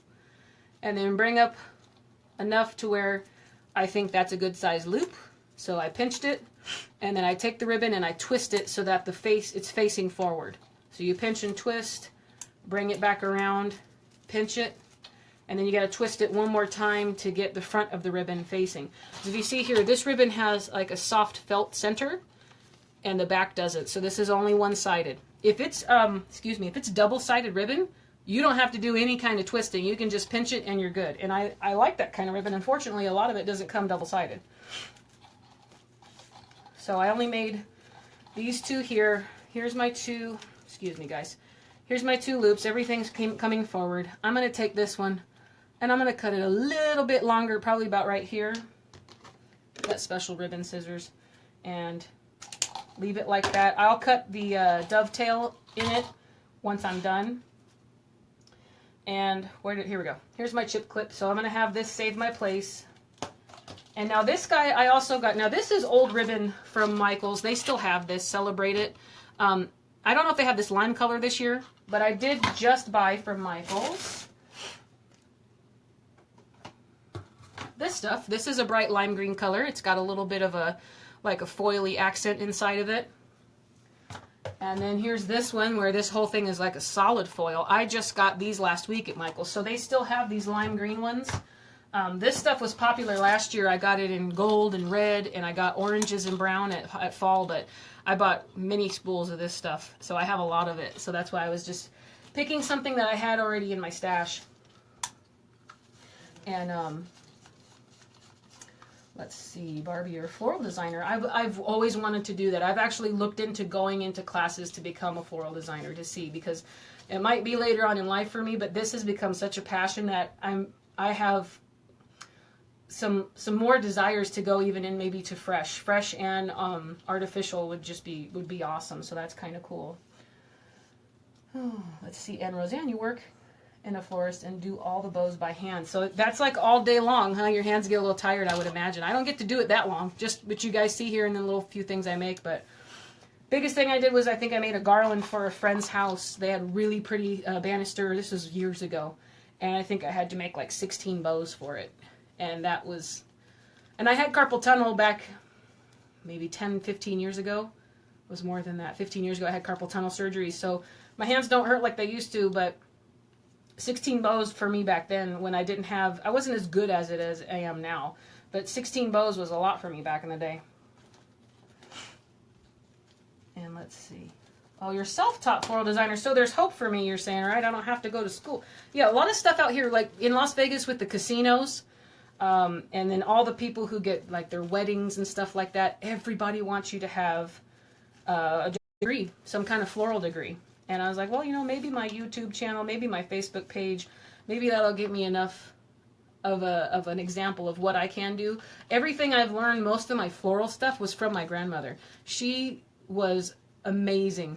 She passed away when I was 17, but she was amazing with some of the stuff that she could do. And I was just a sponge. I literally was at my grandma's house all the time when I was younger, and I learned so much stuff from her with artificial flowers and bows and things and the gift wrapping and all that's just, sometimes self-taught might be a little bit better. I mean, I don't know the Latin names of some of these flowers, but I don't know that would really make a difference.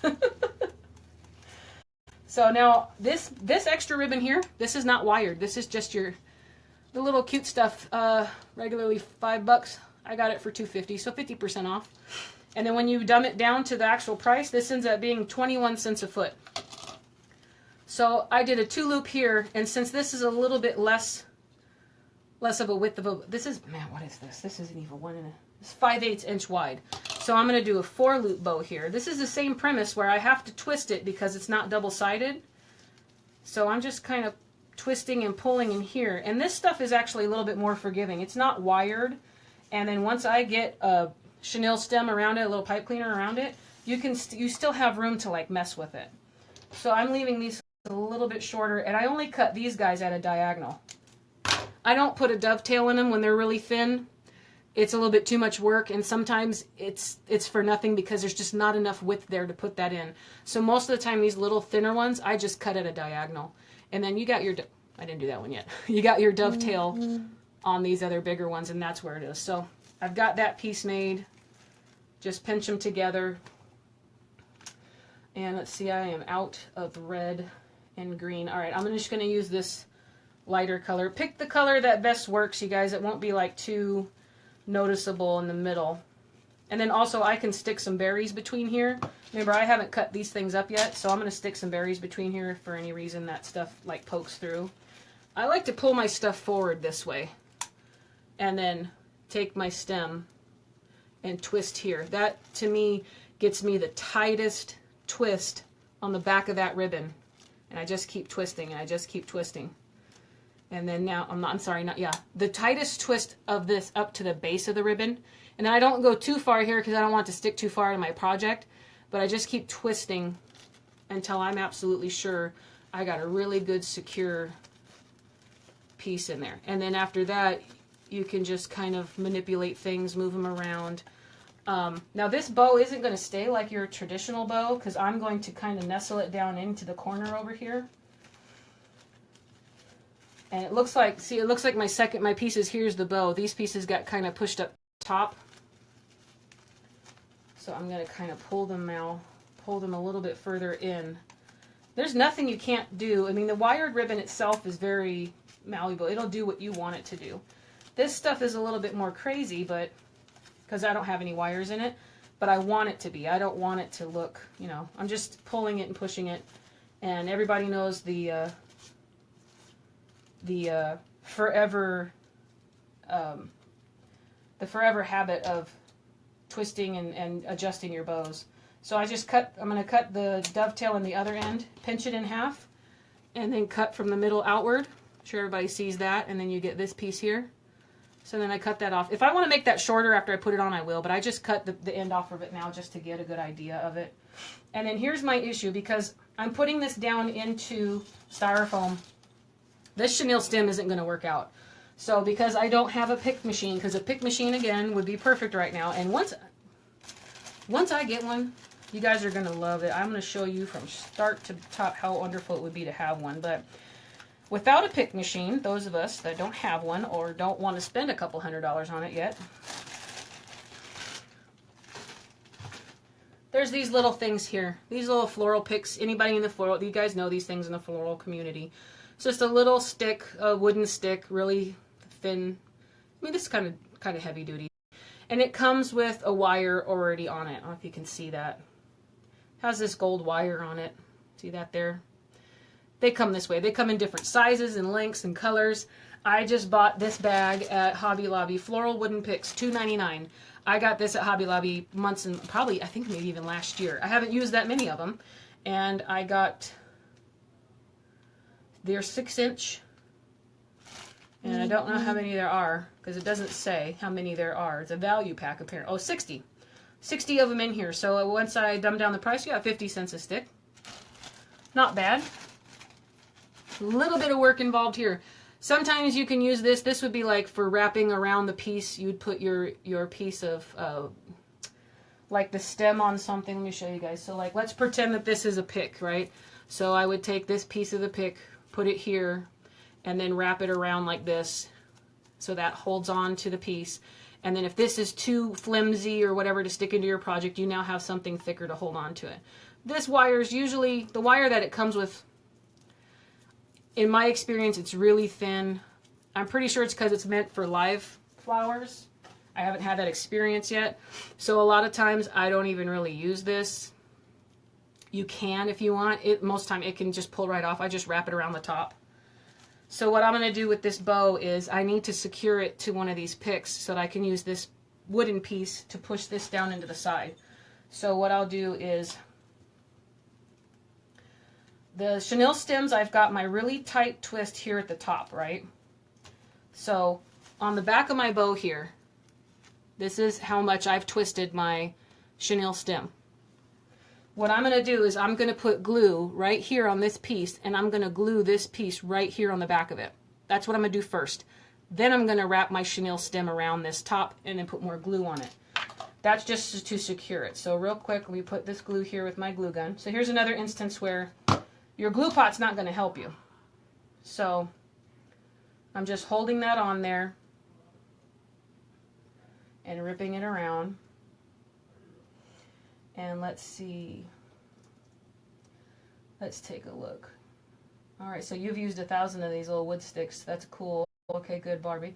And let's see, Darlene, use your coupon from Hobby Lobby. Oh, for the steel pick machine. They let you do the 40% off on that guy, huh? I'll make sure to tell my husband. Remember, I'm still working on that to get that for Christmas. So I'm the deal finder, and how come I didn't even think of that? Oh my gosh, thank you, Darlene. That's so awesome. I'm just almost upset with myself for not thinking about using my dang coupon on my app. Thank you. I appreciate that. That's a great idea. And then let's see, Linda. Hello, everyone. I just got here. Looks like I've missed a lot. You've missed a little bit, but there's always going to be a playback. And if you follow me or you subscribe on YouTube, it'll be on YouTube as well as Facebook. So you can always come back. And I will never delete any of my lives. I will never get rid of them on YouTube. They will always be there, so you can always reference back. So I glued it to the back of it right now. It's not coming off.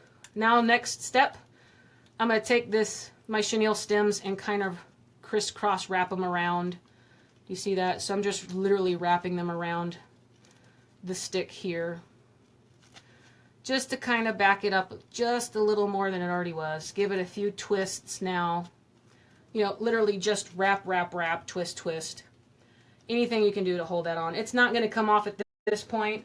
So now after I've twisted it a few times, I'm going to take my wire cutters and cut off those that extra piece here. That's what I got left. I'm going to kind of twist it around, punch it there. If you want, put a little bit more glue here at the top. It's never a bad idea to use more glue. And then that's what I'm looking at. You see I put an extra little bit of glue at the top there. It's all wrapped around this stick. And now I've got this whole guy. I made him into a pick. It's a little bit more work, but you have to in order to be able to get this into this styrofoam down here. It's just not going to be possible. The chenille stems are too weak. And if you were to use a heavier duty wire, it also won't have the thickness. You need this to be a little bit sturdy so that you can kind of tug on this bow, and after you've stored it, it won't be horrible to try to you know, refluff the bow after you've had it through storage for a year or two, after you put your Christmas decorations away and you know, and whatnot. So I'm noticing now my stick might be a little bit too long, but remember, we don't have to have it go all the way down to the bottom. So I'm going to cut about 1 inch off, and that flew that way, but I cut about 1 inch off. And if you can see here, it's just some kind of soft, it's not even, not particle wood, but it's not even made out of dowel wood. It's really malleable, but it's still a sturdy wood, so it's a pretty good thing. And I'm sure you can get those in even bigger lots, maybe craftoutlet.com or many of those other websites you can get the supplies from. But I got that at Hobby Lobby just while I was in there because I knew I was going to have this issue. And I think I got it earlier this year, maybe in April. I was doing an Easter arrangement where I put some Easter stuff in one of, you know, those trunks. You can get the little tiny trunks that open with a little lock on it. I made an Easter arrangement in a trunk when I wanted to put bows in it. And I couldn't do that with what I had planned. So I'm going to put this in kind of at a diagonal. And I'm going to need to push on the top of this now to get this in further. I'm having somewhat of an issue. There we go. Okay, so I pushed it all in. I made my hole. Now the best part, risky. Pull it back out. Keep track of where that hole is. I'm going to get a bunch of glue on the end of this guy here. See all that glue I got on there? And then go right back in there and push it all the way back down. And see, that's even without fluffing on that guy, that's what you're looking at there at the side. So a little bit extra work with that little stick, but look how cute that turned out. That's super cute. It's just a little two loop bow. And you know, even you don't have to really do 2 loops. You can literally just cut a strip of ribbon, fold it in half, pinch it, and keep doing that. And sometimes that helps. Some other people, like my sister, had really liked it when I showed her how to do that, because she has an issue with trying to do bows, like bigger bows and stuff like that. She loves that. Just do 1 loop at a time. And just hold them all together or chip clip them all together. It'll work out. So I think, guys, I mean, I got my textures. That's the back. But I got my textures in here. I might cut that a little bit shorter, but I don't know. I'll show you guys later. I don't think it interferes too much with the buckle here on the front, but I'll show you here. I'm going to cut up these 2 pieces, and then I'm just going to start popping them in there And that's what I'm saying, like this particular little thing here, this particular little arrangement, it's tiny, but it's got a presence. You know, the legs are up high, but it's got a presence, and this would be super cute. I'm sure. I mean, if as a neighbor's gift, a teacher, another good idea for teachers for Christmas. I mean, the amount of money I put in this, I got this for $3. These were $1.50 each. That's $6. Remember this, the amount that I have here in evergreens.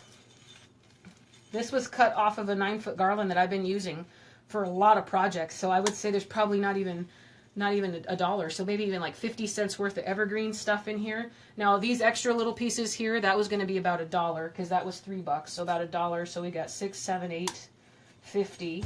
These guys were from last year.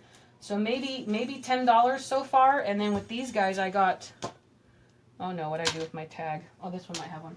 I got these at Hobby Lobby this year, $2.99. I probably got them for $1.50 each. So if I'm putting 2 more of these in, so that's another $3. So $12 total. Looking at $12 total. And that's just with some of the extra stuff I had. If you guys can find some of these berry picks and stuff a lot cheaper somewhere else, that's still a really good price for something that's so cute and so small. Also, you could put this on your desk. You could take that to work. So stinking cute. Thank you, Donna. I know it's making me extremely happy just looking at those little feet sticking out there. So here's where I said I might put some berries in it. Now, at the bottom of this pick, this is how it looks when you get it. This little group of berries right here, this group, this is what came out when I ripped it apart. A lot of that stuff doesn't kind of pull apart very well. So I was trying to cut it apart with a blade down here, and it's still giving me some issues. This one's glued together really well. I mean, they did not want to come apart. And let's see, Linda, you shared your video. Hey, thanks, Linda. I appreciate that. You know, I always forget to ask you guys to share my videos. I don't know why. I just don't think about it. I'm just so into the project that if you share the video, it helps out my page. It's like a little, Julie Samaka likes to say it's like my little virtual tip jar. It lets me know that you guys like and you don't mind, you know, sharing on your page with your friends to see, hey, look, I've been watching this this crafty stuff. It's really cute, it's entertaining, or it's calming, however it makes you feel. So thank you so much, Linda. I appreciate the share. I get caught up in the art of actual, you know, in the process, and I completely forget to ask you guys to do that. Never a problem though. Thank you so much. I appreciate it. So here I just ripped all these little guys apart. So if you guys can see down here, these are all the pieces I have after pulling this apart. So I got this guy like this, and now I have 1, 2, 3, 4, 5, 6 pieces, and then this guy, he came apart from something. But like if you ever have an issue like that and you want to put this back in, so this piece came apart, I kind of just hold it next to it, like pinch it. Here I'm pinching it, and then take the piece of wire that it had and just wrap it around the regular piece. I'm trying to put it over this berry here and just keep wrapping. And now that's how most of these berries work. And now it's become part of that piece, and you can see where I've wrapped the wire around it a little bit, sort of, but it becomes part of that piece, and then no harm, no foul.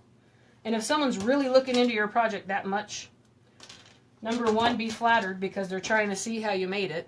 So, and then they probably want to make it themselves. So it's flattering if you're really inspecting something to see how it is. Doesn't bother me at all. I consider that to be a huge compliment. So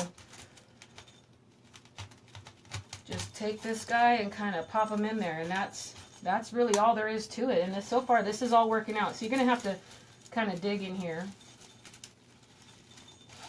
and then pop that down in, and it says Barbie. I'll have to send you some. Yes, please do, you guys. I love seeing the stuff you make. Send pictures to the page. I love it. I absolutely love seeing all the stuff you made. I got a good amount of pictures from people who made the candles, and some of those things were so stinking cute. Someone had used some poinsettias. Someone else had used mesh. They wrapped it in mesh. Really cute stuff. And then of course it all gives us other ideas. But when I get more and collect them up, I'm going to post them too to say, hey, look, this is what my followers and subscribers have made. So if you guys don't mind, if you send it to my page, I mean, I'm not going to put anything on there that's personal. I'm just going to say, hey, look what all my other followers have made, so everybody can see it. It's just super, super amazing, and it's rewarding to me to say, hey, look, somebody else was inspired enough to make the same thing that I made. Makes me extremely happy. I mean, there's not really a way that you can't be happy about that. Anything. It's like, it's an extra little, like, compliment to say, hey, look, you inspired me to make something, because I've been there myself. I've been there many times myself. That's where half of this stuff comes from. If I watch other videos or I go out and I think, you know what, I can make something like that. It makes me super happy. Why not try it? And I absolutely love it if you guys share that stuff with me. It makes me happy. It's just awesome to see that stuff. Don't like when you go out and you go shopping, you like to see all the stuff other people have made. Like sometimes there's a lot of places that do those. They'll do they'll do the classes at Michael's and Joann's and such, and then they'll put on display the stuff that people have made. So cute, especially when little kids do it. When little kids do it, just it's amazing. All right, that's not going to work out. I put glue on it, and the glue, yeah, no. So this is one of the ones where I'm going to have to make a bigger hole, because as soon as I push that in, it's not strong enough. So that's where husband pick machine would come in handy. So where's my though? So I'm going to make a hole here. I'm going to make a hole down in there. Make sure I keep track of where that hole is. Alright, I'm going to put a bunch of glue on it here. Push that fella right down in there. Nope, it's not working out, guys. It's not working out. It's making a mess, actually. Alright, I'm going to bend it in half. Pull this glue off. So having a little bit. Let's see, would love to watch. I would love to see the work of others. Perfect. Okay, good. Then I'll share some more pictures. And, oh, you and the grandkids. So you were able to make some of these projects with your grandkids. That's cool. I mean, if they're older or younger, whichever, it doesn't matter. I mean, that's what I'm saying. Like, I did so much stuff with my grandma. My grandma had a full-on wrapping paper room. She had, I mean, obviously her whole house turned into a craft hut during the holidays. And I was up until I was 17 years old. So from when I was very small all the way up to 17 years old, I was with my grandma constantly making stuff. And I can't remember if that was back, you know, my grandma, and when we're talking about back in the 80s, okay, there wasn't as much safety stuff out as there is now. Back in the 80s, and I'm sure even before that, you guys can remember, people weren't really worried about, you know, various, you know, burning hot items you would use in the craft room, and people weren't really concerned about that with kids as they are now. So that's why sometimes I forget, oh wait, you might not want to do this with kids because of the scalding hot glue. I kind of just a product of my childhood, and you know, the first time your parents say don't touch that, it's hot, you learn and then you don't do it again. But that's what I say. Well, I wonder if some of the stuff you can do with the younger ones, like 8, 9, 10-year-olds. But since I don't have kids myself, I don't really know too much about how and what you would allow. I mean, obviously you're going to watch them and take care of them, you know, supervise stuff like that. Right now I'm testing out this little piece here. I'm just twisting them all back together. So that's what I got so far. So I'm just sticking those guys in all the evergreen pieces. It's not that much involved in this guy. I was going to put some poinsettias in it because I actually went and had my husband go up into the garage ceiling and get out my my little bag of small poinsettias because I could not find any this year. So far, I haven't been able to find any. I've had him pull out my bag of small poinsettias so that I could see if I was going to put some florals in here. But I think this is turning out great. I'm not going to put any flowers in here. I'm going to leave it exactly the way it is.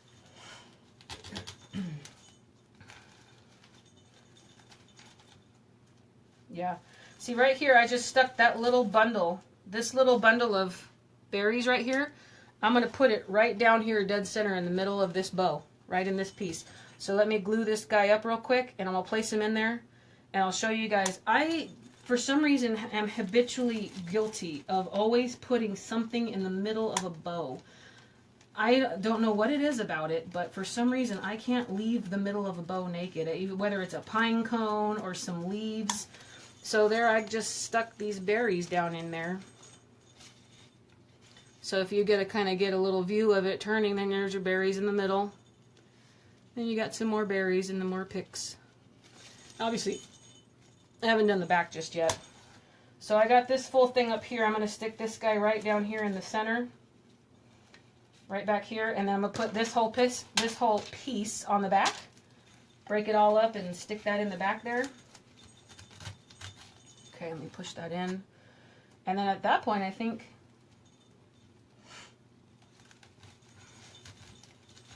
I'll be done with it. I'm not going to put anything else in this. I think it's actually very cute. The way it is, it's pretty much... You won't put too much in it. But remember, as I said before, I'm very guilty of not knowing when to stop sometimes. But I think here I'm close to the end. So here's where I'm going to rip this guy. I'm just bending it all apart and seeing all its little pieces here. And then the other pieces I need to keep together. So I'm going to pull that down to try and rip it out. Okay, and that came out. And then pull this guy out. And I lost a little berry on that one. And then here I'm just going to cut this one because that's super long already. So's this one. Long, super long. And then there's a really big bundle right here. And all of these kind of came apart. Oh, wow, they really did. So I'm going to have to use floral tape on this.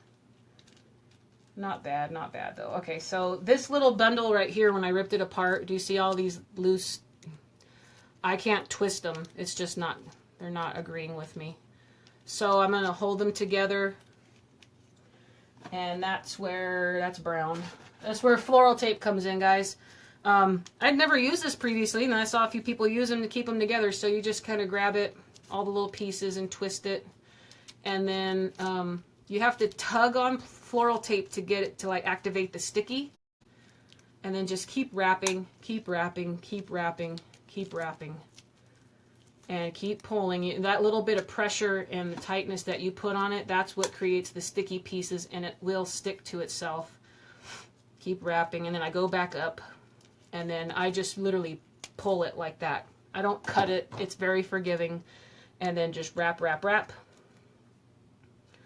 Doesn't matter what it looks like. It's a little sticky right now. It'll dry out once it's done. But you've already pulled on it and sticky. So then now it'll be back in one piece again. So that way you don't have to. This floral tape is really awesome for these little picks like this when they start to fall apart. Sometimes I get a little overzealous and just start ripping at stuff, and that's what happens, and you have to use that floral tape. Amanda says, super cute. Thank you, Amanda. I appreciate that. Roseanne says, thank you. Oh, gorgeous. Thank you. And Donna. Oh, so you mean like the little berries added a lot to... Yeah, I don't know what it is. I can't not put stuff in the middle of bows. I don't know why. It's one of those things where like, oh, okay, I'm going to try this time, and I'm not going to put any... Yeah, it doesn't work out. I'm just wrapping a little bit of floral tape around some of these other ones too. And then what else do we have? Linda, I bet your house is decorated so beautifully with all your gorgeous creations. Yeah. I haven't gotten to my mantle yet. This year's been so crazy with work and other things that I haven't gotten to my fall mantle, and I absolutely love putting my fall stuff out. And I have so many different new ideas for Christmas that I wanted to buy some new goodies for my mantle for Christmas, but last year I just put some red beads underneath, and I used those little command hooks. I'll definitely show you guys that this year. This little clear command hooks, I saw a commercial for command hooks, and it gave me so many ideas. I said, okay, well, I'm going to take a chance, and I'm going to use them and make sure that they stick to the underside of my mantle. It was perfect, and the problem I had was keeping stuff on the top of my mantle. For some reason, the stuff I was using was a little bit too heavy, so I used packing tape. I told my husband, I said, I'm getting so frustrated that I'm about to go out there with my glue gun and hot glue stuff to the top of my mantle. My mantle isn't real wood. It's probably real wood underneath all the paint that's on it, but I could not get anything to stick to it. And I was losing a little bit of my composure at the stuff that kept falling, because I would get everything perfect. I would get it all perfect, and you know how you get everything situated just the right way, and you're so happy with it, and then you go and you sit down, and then you hear the dreaded, you know, ting, ting, something fell off. Oh no. All right, first let me see if it was the animals, if the cat did it or the dog did it. No. Okay, what happened? All right, so the hook didn't stick. All right, so I got to the point where I was worried that the beads falling would end up setting off our home alarm, the motion detectors, when we weren't home. So I said, you know, I'm going to get my hot glue gun and I'm going to glue that stuff to the top of that mantle. Plus, my mantle's so high. I mean, it might be because I'm only 5'4". I'm pretty short. I can't see the top of that mantle. So if I hot glue that stuff to it, it should peel right off. Anyways, I was able to remedy the situation with packing tape. And the packing tape peeled right off. I didn't do any damage to anything. But my Christmas mantle last year was really pretty.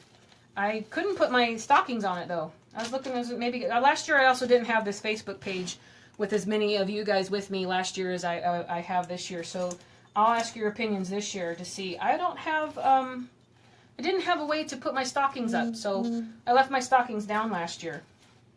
And I was like, I don't really want to do that again. I definitely want to have them out.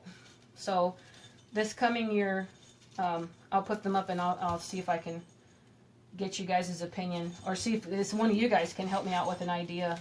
Because the stockings, I had stocking holders, like those little metal things that hang off the front of your, the mantle and hold the stockings.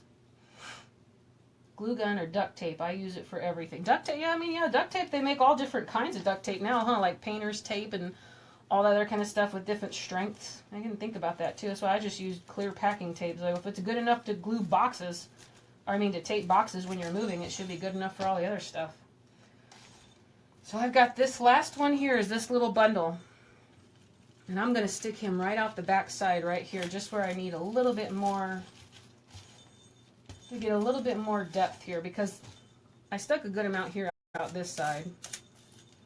I'm going to curl that down. And then anywhere else you see that you have anything like any styrofoam showing or whatever, take those little pieces of evergreen that we did and curl them down. None of that is going to make a difference. It's not going to be bad. It's not showing. Just peeking at all this stuff. Making sure I got it all good here. That's over here. Yeah, I'm going to put this guy right here and we'll be done, guys. And let's see, what did Linda, the command hooks sure save your walls from putting... Oh, yes, I have many things. There's a bunch of command hooks in here holding up a lot of my other projects just because I didn't want to put 75 holes in the wall. I know I'm not alone there. Some of these things are a little bit heavier. I'm like, okay, I don't know if the command hook's going to hold it. Everything's been great. All right, guys. This guy is done. I think I'm done with that. Let me see. And that glue hardened. So now look. The leg's not twirling. They're just kind of jiggling when I move it. So that glue piece, when I pulled it up a little bit, pushed it back down, the glue dried. So now the leg's not twisting and making me... Yeah, it's perfect now. So here we go, guys. There's the end product. So here's your little basket. All right. And there's the bow. So here's the side. There's where I put that bundle of berries in. And there's the back corner, back side. Here's the other side. And then here we're back up to the front again. So there's the view towards the top. And then here's this guy himself. So as I sit here, perfect for a little tabletop somewhere. This would be cute in the kitchen. This would be cute on the bar. If you have like a sofa table or somewhere you come in for the day and you put all your stuff and your keys and your drops, or even by the front door, teacher's gift, this would be cute on your desk at work, make you a little happy while you work during the day. Really simple. I mean, obviously I talked a lot, so we've probably been at this for a while. I don't know how long it's been, but this would be really quick and really simple, and it didn't take but maybe 4 different pieces of supplies. So really good. I'm extremely happy. It's very, very, very cute. And then I got another set of legs, and I also have a different size basket. Here is the rectangle one. Any basket will work. And remember in the beginning, I cut the handle off of it. So don't let the handle hold you back. So if you see something and you see a basket really cute, remember, everything can be ripped apart. Sometimes you learn and you can't get it put back together, but this worked out great. And I thought, I was going to try it before the live stream, so I wanted you guys to see if we run into an issue. All right, we have to leave the handle on. I had a different basket here that I would have went with, but this guy turned out really great. Rip the handle off. I'm very happy to have all you guys with me. So I'm super excited. And Linda says you can't help but smile when you... I know, huh? It's just super festive. It's just so festive and cute. And all these little legs got popular like last year before, with witches' legs and Santa legs and turkey legs and all kinds of cute. But these little elf legs, I couldn't help. So I got Santa basket down here with little elf legs. I couldn't help it. And then love, love, love. Thanks for sharing. Thank you, Nancy. I appreciate that. Linda, can't help but smile. Peggy says, awesome. Connie says, another great creation. Thanks, guys. I really love this. Guys, you guys are great. I love having you with me. So that's it for today. I have many more things planned. I want to start doing more of these, and I really am trying hard, you guys. Just, everybody has a job. I got 40-hour work job, so if I can try to get another one in the middle of the week, this week, I'll let you guys know on Tuesday, and then I'll let you know exactly what time I'm going to start. I definitely want to do some other little small things. If you guys want to see the paw print stuff or the mouse wreaths, I've got a lot of those little ones. I have an order that I put together that I only have to make 2 more for, and I'll have pictures of that up on my Facebook page. Some of them have turned out so cute. I don't want to give them away. Or I'm not giving them away. They are being purchased from me, so it's not that... I can't complain about that. I'm very blessed that someone had placed an order. So that's all small beans in the bigger scheme of things. So I'll show all you guys that. There'll be extra pictures. Always send me pictures. Always send me messages. As soon as I get notifications and I can keep up on it, I will always get back to you. I try my best on that. So if there's something that you've sent me or a comment you've done and I haven't got back to you yet, I'm working really hard at it. And that's really about it for now. I appreciate all you guys. I love having you with me. And Amy, you love the paw print. I can do a paw print one. I have another one planned. This one's going to be a gift for someone, so I'm going to do a different one for the holidays. You can't really go wrong with paw prints, right? We all love our pets. And then if you guys watched my live stream earlier, you know I got a great deal on paw print ribbon. Talked about it for like 20 minutes. So I'll catch you guys. I'll catch you guys in the next one. Thank you so much. I appreciate all you guys taking time out of your day and spending it with me. And until next time, take care, and you guys have a great day. Bye-bye.